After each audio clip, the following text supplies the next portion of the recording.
За сайн байцгаана уу? Та бүхэнд Инхчин эрүүл мэндийн цайны гол үйлчлэгч бодис найрлага үйлдэлийн талаар тайлбарлая.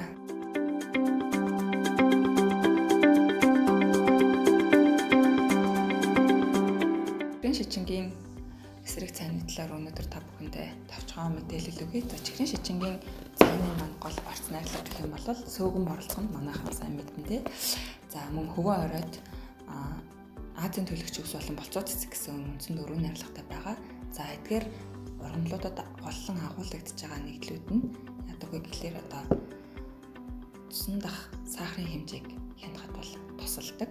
Тэгээд ер нь диабеттэй чихрийн шижинтэй хүмүүс бас энэ цаг тогтмол хэрэглэх юм бол чихрийн сахарын хэмжээ нэмэх гэхээс бас тодорхой хэмжээгээр сэргийлж болох юм боломжтой байгаа.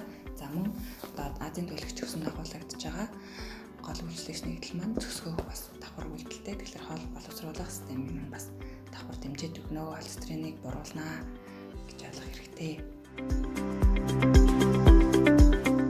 Чихрийн шижингийн эсрэг цаг зөвхөн чихрийн шижинтэй буюу диабеттэй хүн хэрэглэнэ гэж бас ойлгож болохгүй.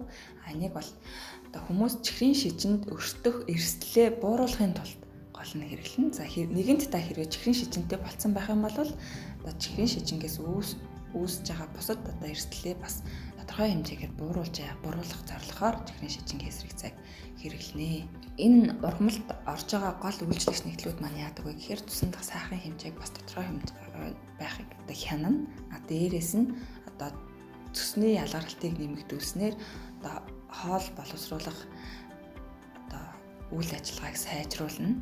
Тэгээд тэгснээрээ холестерины хэмжээг бас давхар бууруулах ийм үйлдэлтэй зав байгаамаа. Чихрийн шижингийн эсрэг цаг 15-аас дээш насныхан болон чихрийн шижинтэй хүмүүс, чихрийн шижинд өртөх эрсдэлтэй хүмүүс, зүгээр хэвийн хүмүүс ч гэсэн хоол боловсруулах зам бусад хэвийн үйл ажиллагаа хангах зорилгоор хэрэглэхэд тохиромжтой. За энэ цагаа 3 сар хэрэглээд 1-2 сар амраад дахиад 3 сар хэрэглээд гэх мэтчлэн хэрэглэж ившүүл илүү үр дүнтэй байгаамаа.